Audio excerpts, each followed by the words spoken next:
Praise the lord. ఈరోజు దేవుని వాక్యము ప్రకటన 14వ అధ్యాయం 7వ వచనము. అతడు, మీరు దేవునికి భయపడి ఆయనను మహిమపరచుడి.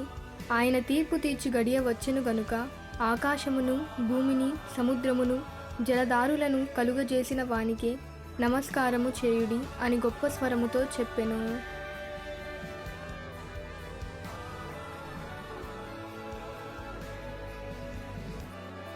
Saying with a loud voice, Fear God and give glory to Him, for the hour of His judgment has come, and worship Him who made heaven and earth, the sea and springs of water.